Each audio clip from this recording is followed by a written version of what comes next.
with before. It's just going to be an explosion of emotion that comes from the inside out. I'm looking forward to it, and I can't wait. Tonight, 8 months after a stroke that could have taken his life and nearly destroyed his career, Teddy Bruschi makes his comeback in front of a sellout crowd in Foxborough. More than 68,000 fans waiting to roar their approval for the player who has come to symbolize the heart of a championship football team. At right end, number 97, Jarvis Green. At linebacker, number 59, Roosevelt Colby. At linebacker, number 50, Mike Raven. At linebacker, number 50. Good evening, everybody. I'm Mike Patrick. It's great to have you with us.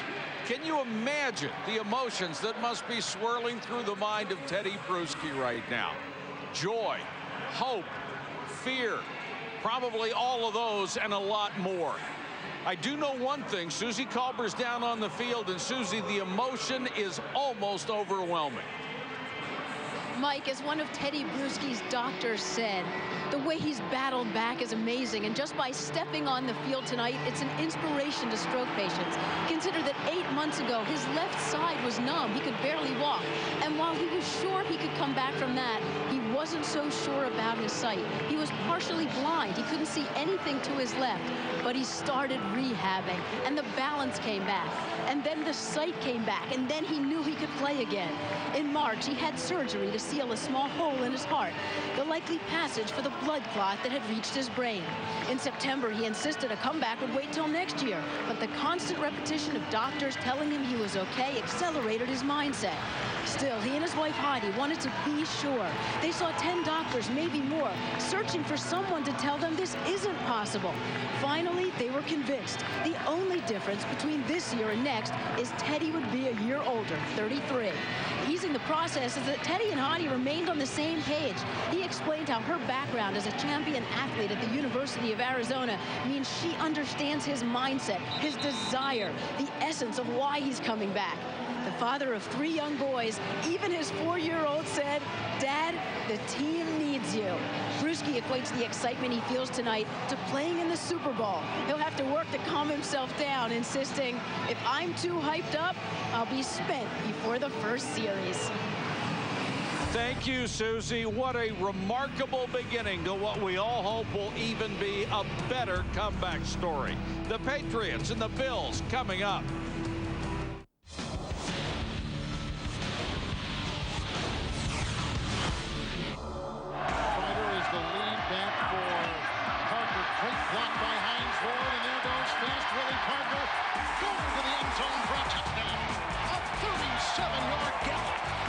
Studied film of the Iverson-Weber combination, trying to figure out why the problems. Oh, Carter! From Jefferson. Manning looking. Here comes the pressure. Pass away. Catch is made. It's Turner again against the Broncos like he did back in '98. Doing too much today. A couple of bogeys at 7 and 8 hurt him. Oh, with the cross for Steve Lowry. That helps the batting average. You bet it does. That gets him to... Bud Light salutes the football fans of Buffalo and New England, where the game is always on and the Bud Light is just right. Welcome back to Gillette Stadium in Foxborough for the Bills and the Patriots and a first-place battle in the AFC East.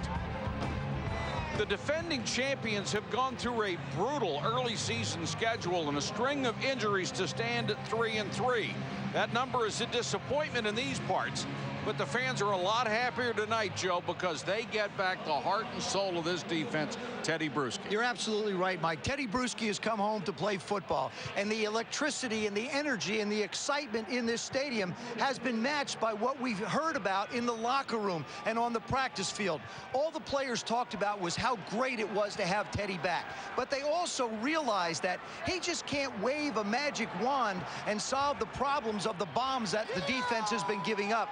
He can help the communication that has taken place. One of the biggest problems they've had is the communication between the defensive line, the linebackers, and the secondary. But I got to believe with Teddy Bruschi back in the middle, it's going to be a heck of a lot better night for the New England defense. All right, thank you, Joe. You know, the Buffalo Bills actually have a chance to take over first place in the AFC East tonight.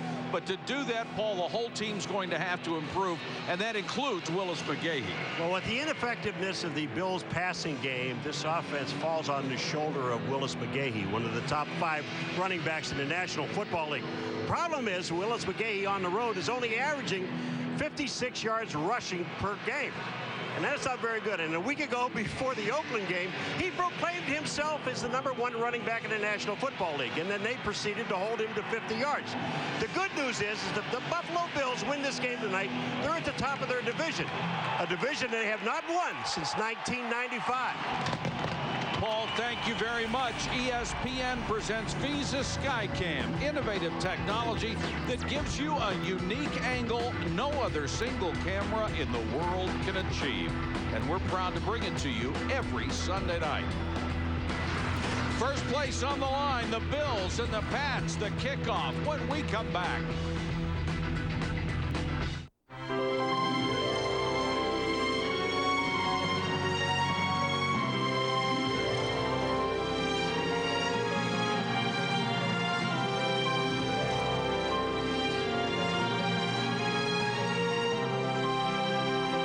Some say that by 2020, we'll have used up half the world's oil. Some say we already have. Making the other half last longer will take innovation, conservation, and collaboration. Will you join us?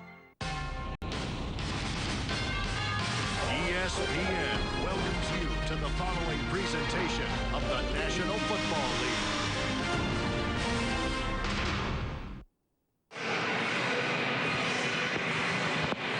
Back at Foxborough. Is it just me, or do you get the feeling the whole building is hyperventilating right now? I know I am.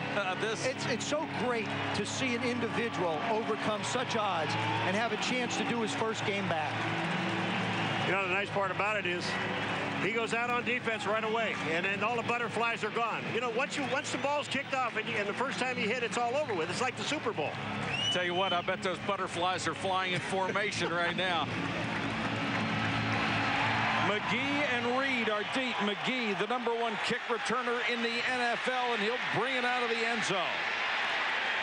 Breaks the tackle, gets it out to the 19-yard line. The cheers for Teddy Bruschi as he takes the field for the first time since the Pro Bowl.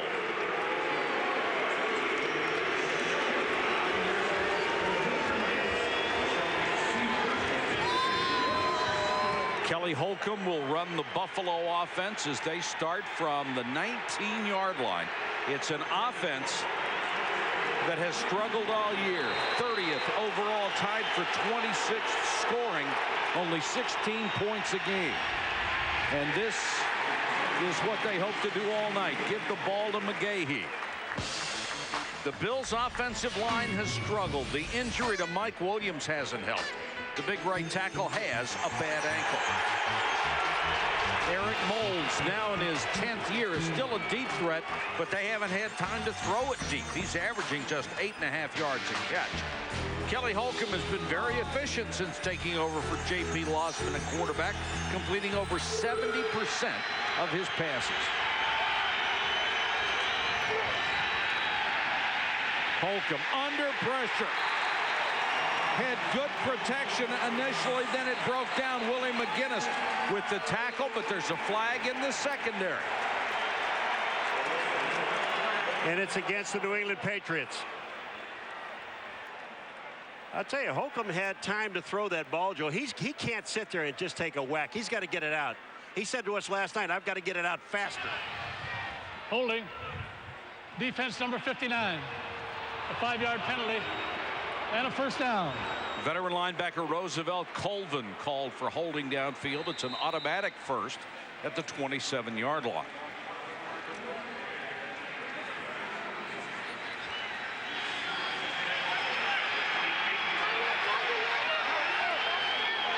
McGahee is the single setback. Campbell is the man in motion.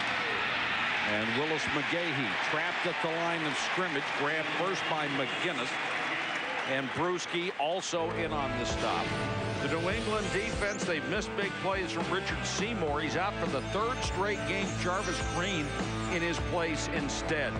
Bruschi should have an immediate impact at linebacker. He makes big plays and also makes all the defensive calls. The secondary is injury-riddled. Arturo Freeman, signed just 2 weeks ago, is their 4th starter at strong safety this year.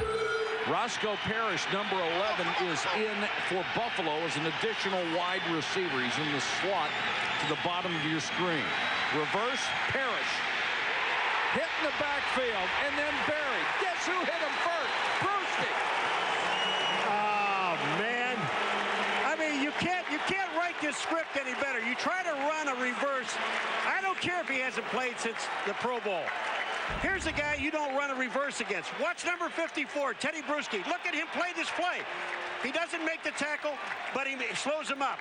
That's the one thing that he pointed out to us. He said, once I get out there, I think and I feel that I'll be able to get myself lined up and my teammates lined up to make plays. And he doesn't make the mental mistakes. He stayed home, made the play he was supposed to. Holcomb, good protection. Throws underneath up to the 40. That's going to be a first down. Parrish makes that grab. Kelly Holcomb is, I guess you'd call him a journeyman. He's a guy that's been a lot of different places. Originally was with Tampa. Then he spent some time in Indianapolis behind Harbaugh and Manning when he came in. Then moved to Cleveland behind Couch. And now he started the season behind J.P. Losman. The thing is the rookie couldn't quite get it done, so they turned to the veteran to stabilize the offense. He is a very accurate passer. He's very smart, understands the offense. He admits he doesn't have the strongest arm in the world. And movement on both sides. The other thing about Kelly Holcomb is that he is a calming influence. What Teddy Bruschi can do to New England's defense is settle them down. Full start. Offense number 84. A 5-yard penalty. That remains first down. That's what Kelly Holcomb should be able to do for this Buffalo offense. Now, keep in mind, he's got Jason Peters at the right tackle position starting for the first time. So there are going to be some new pieces up front, and it will take his calming influence to settle him down here. 1st and 15 for the Bills. The slant pass complete out to midfield. Good throw to Lee Evans, the speedster out of Wisconsin. Buffalo's offense has scored the opening drive. They've been great on this. Yeah, they have been, but I'll tell you what, here's where they're not great. How about 11 straight games without a 200-yard passer? And that one on the bottom just scares me. It's 37 straight games that they haven't had a passer throw for over 300 yards. That is frightening. That goes back to Drew Bledsoe. How about in the last 2 games, they haven't completed a pass over 20 yards? Yikes. McGahee behind Shelton. Got back to the line of scrimmage. Bruschi was in on the stop again. Now, if you're going to get healthy, if you're the Buffalo Bills offense and you haven't been able to throw the ball down the field, if there's any defensive secondary you should try and get healthy again, it's going to have to be the New England Patriots. Right. They're down 6 defensive backs. They've only dressed 7. Their starting safety, Arturo Freeman's been here 2 weeks, and they've given up a lot of big plays. So this should be a night that should be good for Buffalo throwing the ball down the field. Freeman was cut by Tennessee on September 1st, was out of football.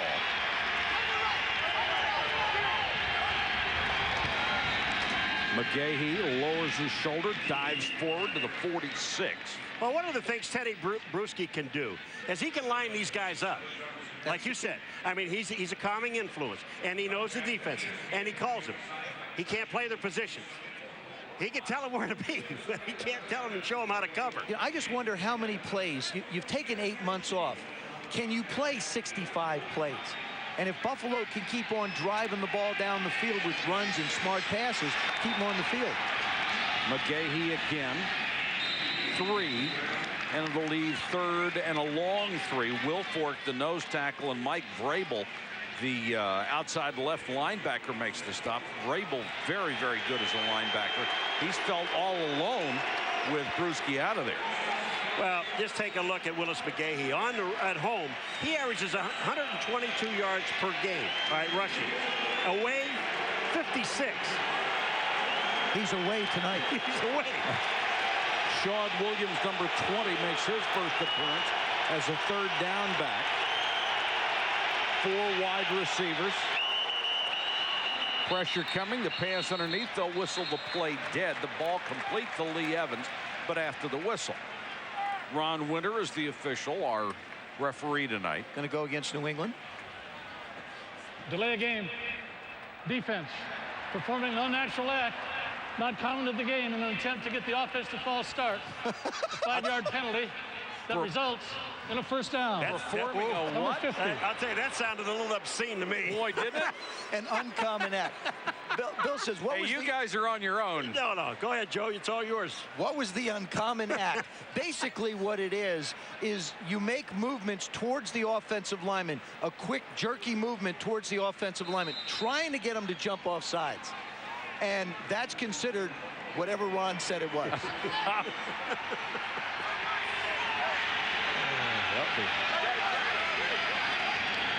Nice drive so far for Holcomb. Pump fake, under pressure, throws it away. That should be intentional grounding, as Roosevelt Colvin had him. Did not get that ball back to the line of scrimmage. And Ron Winter's getting a little bit of help from Willie McGinnis. He's saying, okay, look, this is where he threw it away from. Well, Ron Winter has the flag out. He hasn't thrown it. What happens, what's intentional grounding, it means that you are either in the clutches or about to be hit, and you're throwing it into an area where there is not a receiver. He was throwing that ball away to avoid the sack. This should be a grounding penalty. I don't believe they should pick this one up. And it certainly appeared he was still inside the tackle box. Oh, there's no question. That's the other part of it. You have to be inside the tackle box. There is no foul for intentional grounding. Number 82 is coming back for the pass behind the line of scrimmage. Take a look at Josh Reed. Number 82 is coming back to the pass. That's why Ron Winter waited so long to throw the flag. He had the flag in his hand. He had to be sure that there was nobody to the outside. Now, I know you're not going to agree with this, Joseph, but I'm telling you right now that Josh Reed was coming back, and that ball, if you're going to call, see, there's no in the grasp anymore. How about if I partially agree with you? And the reason I say that is, to me, it is a very gray area. How close is the ball to the receiver when it hits the ground? Evidently, the officials felt it was close enough. 10th play of the drive coming. It's already consumed 6.5 minutes. This is exactly what Buffalo needed.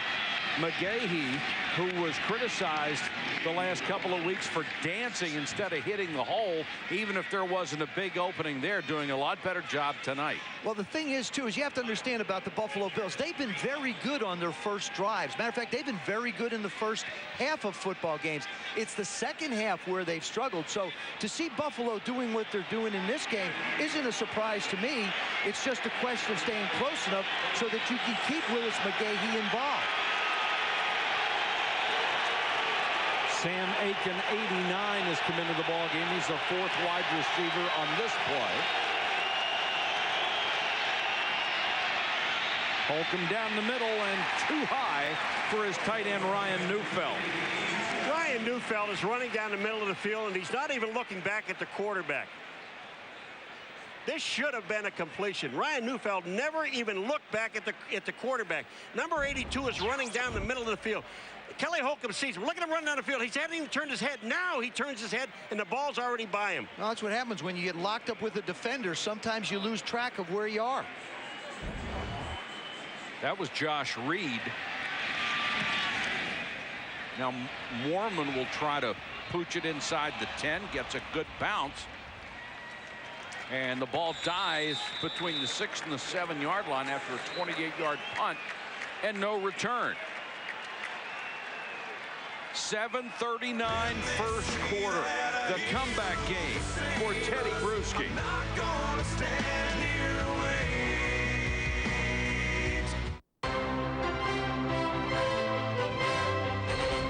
ESPN Sport Legends presents Joe Frazier. When Muhammad Ali defied the U.S. Army in 1967, refusing to be inducted, the WBA stripped him of his heavyweight title. In 1970, Joe Frazier became the heavyweight champion. Then Ali returned as his boxing license was reinstated at the end of 1970. The two signed to fight, and the name-calling began. The only thing scared me that you might don't show up.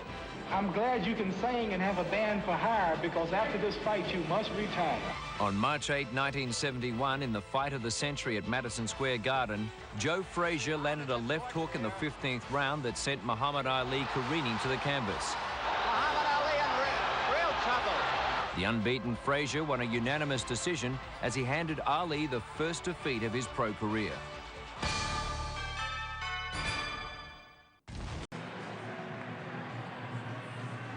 Teddy Bruschi already assuming his assistant coaching duties on the sideline, as well as calling out the defenses when he's on the field. And certainly he's already had an impact on that defense. Patrick Pass, who had a career game against Denver. A flag is down.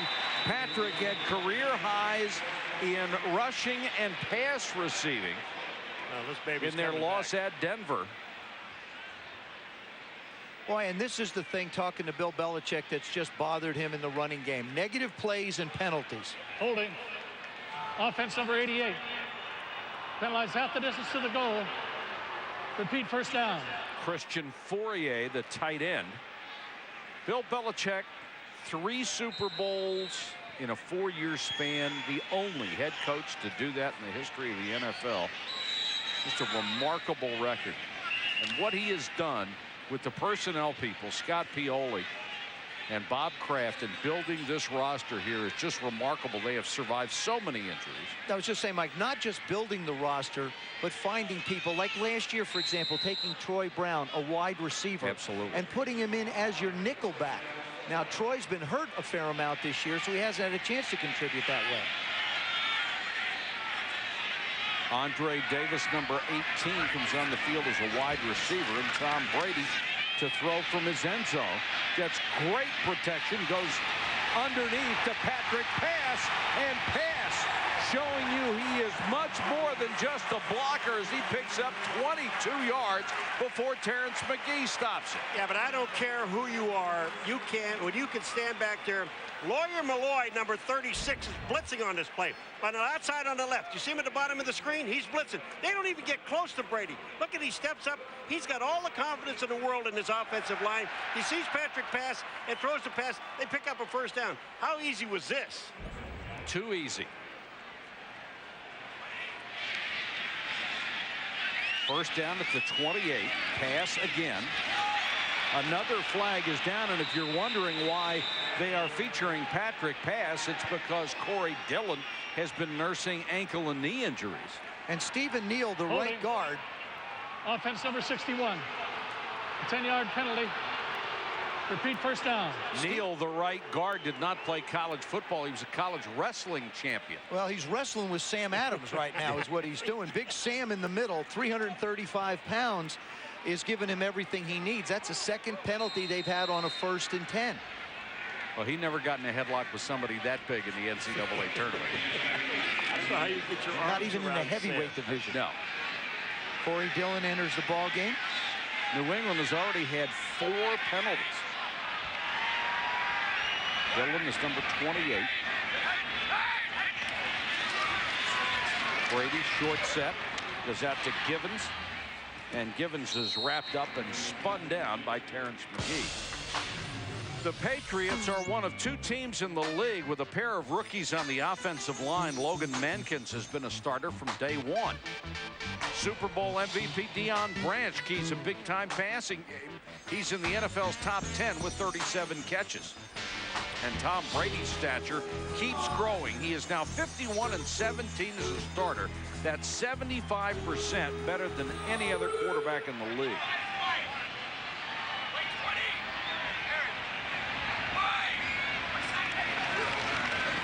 Brady, another short set, another pass to Gibbons. He is picked up and tossed out of bounds at the 31. The Bills' front four has not been able to stop the run this year. Aaron Schobel has been their best pass rusher. He has 3 sacks. London Fletcher, a very active middle linebacker, 64 tackles. That's second on the team. And Troy Vincent's move to safety this year has really paid off. He has 3 of the secondary's 7 interceptions. Pass back in at the running back spot. They're lined up offside. Brady, good protection again, intended for Givens, and flying in there was Nate Clements to get a hand on it. Well, that time Buffalo brought a lot of people, and the thing about Tom Brady lately is if he gets a chance to set his feet in the pocket, he can get more on the football. What happens is you'll see this ball hang a little bit as Givens goes out and makes the cut on Clements. Clements breaks on it, but Brady can't quite get enough on it to be able to beat the defender there. Well, uncharacteristically, this has become a passing offense for New England. It's number 2 in the league, and that's only because they haven't been able to run the ball very well. Roscoe Parrish is deep for Josh Miller's punt, and it's a good one. Drives them all the way back to the 10. Parrish hemmed in at the sideline, continues to fight for extra yardage, out of bounds after returning it. 12 yards off of a 56-yard punt. Buffalo uses up half of the first period on their first drive, but we're still scoreless.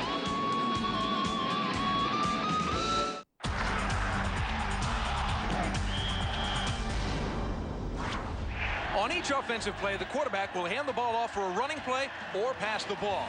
There are a number of different patterns that his receivers will run in order to elude the defense. Here are some of the more common pass patterns or pass routes. A square out is when a receiver begins by running 10 yards straight upfield, then quickly changes direction by running to the sideline. The quarterback times the pass, leading the receiver towards the sideline and making the completion before his receiver steps out of bounds. A curl is usually run by a wide receiver, where he will run about 8 to 12 yards up the field, then turn quickly or curl back towards the quarterback, running several steps back before catching the pass. A hook or button hook is similar to the curl, but is a shorter route of 5 to 8 yards that is usually run by a tight end. With a slant pass, the receiver runs straight for 5 to 8 yards before cutting left and across the middle of the field before being met with the pass.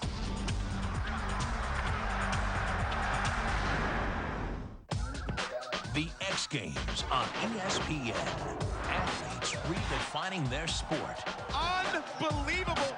When does athletic skill transcend the sport? And he's got it over the height! Man, that was huge!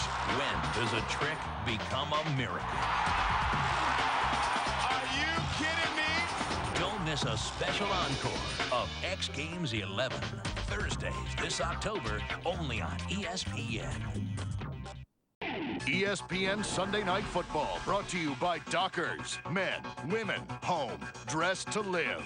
Budweiser Select. Finally, bold taste meets a clean finish. Expect everything. Visa, proud sponsor of the NFL. With Visa, you're protected. And Toyota. Choose any direction as long as it's forward. Toyota, moving forward. In New England for the Patriots home game against the Buffalo Bills, and everybody showed up tonight to see Teddy Bruschi. 4 minutes and 54 seconds to go in the first quarter. Everybody here rooting for Bruschi to succeed, probably even the Buffalo Bills. Not too much. Holcomb throws out in the flat, and it's incomplete.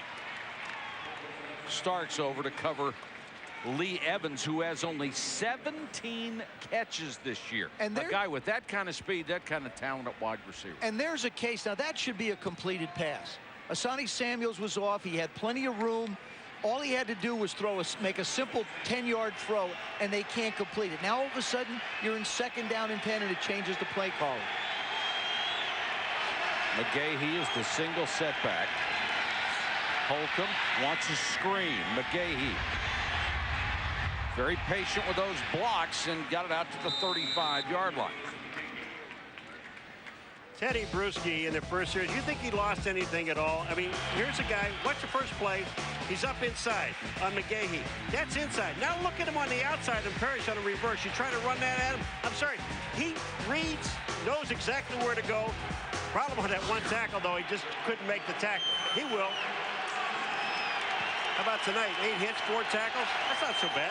That's a pretty good first quarter. And the Bills have only had the ball twice. Sean Williams is in. Reed pitches to Williams on the option.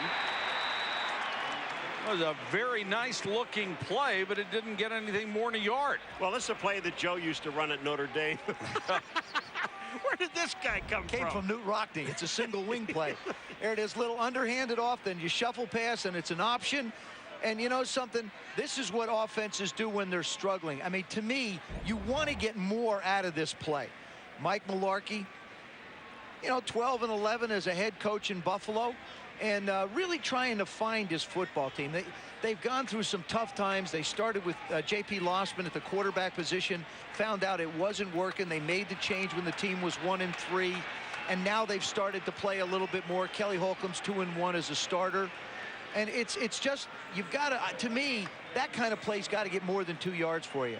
And that young man's going to have a chance to play in this league sometime. But the thing that J.P. Lossman doesn't understand yet is it does take time, and you have to go through a growth period to play this position well. That play got a first down, pal. That's about all it accomplished. McGahee moves the pile out to the 40. Let's check in with Susie. Well, Mike, what does it say about Kelly Holcomb that he's lasted 10 seasons in the NFL as an undrafted college player, released 5 times early in his career, and he always seemed to be the backup of these futures of the franchise. It was Manning in Indy, Couch in Cleveland, JP in Buffalo. His first 8 years, he played in just 10 games, and he described it as a never-ending thing in this business. Can't worry about it. When you're out there, you just have to produce. The interesting thing about it, Susie, when he's gotten a chance, he has always played pretty well. He doesn't have that prototypical arm that coaches are looking for. But go back to the 2003 playoff when he was in Cleveland. Threw for over 400 yards, 3 touchdowns against Pittsburgh. He had another 400-yard game in his career when he was with Cleveland. He could put up some numbers. And I liked his observation about backing up Manning, Couch, and Lossman. He said Manning sort of knew that he was going to struggle and prepared himself that way. I believe under Couch and Lossman, these kids thought that they were going to be successful, and they sort of fell down, and now they have to adjust with coming from the bottom back up.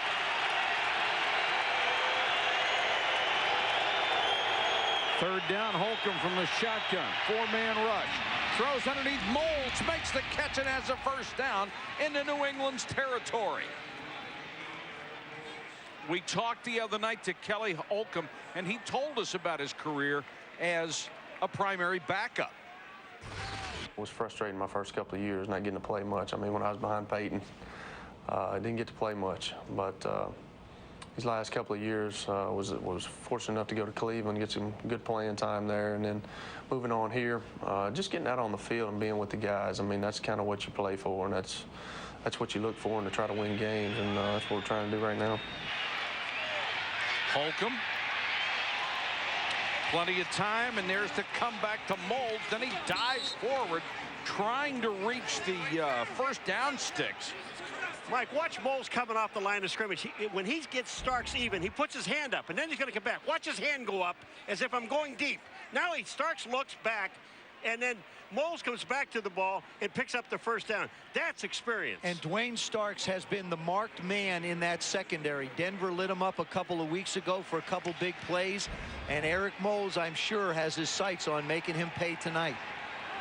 Only Andre Reed has more catches and yards in Buffalo's franchise history. Lossman short set, then tries to throw a slant. Good coverage by Starks that time on Lee Evans. Kelly Holcomb, I mean, he just looked at the receiver the entire way and then waited on it. I mean, it's almost impossible to complete this pass. Well, let me tell you why he did it, Paul. The receiver never looked at him. you know, it's when you're a quarterback and you drop back and you want to get the ball out quick and the guy's not looking, you can't just throw it. You have to wait. Hit him in the head with it. Then it bounces in the air and it's intercepted. That's not good.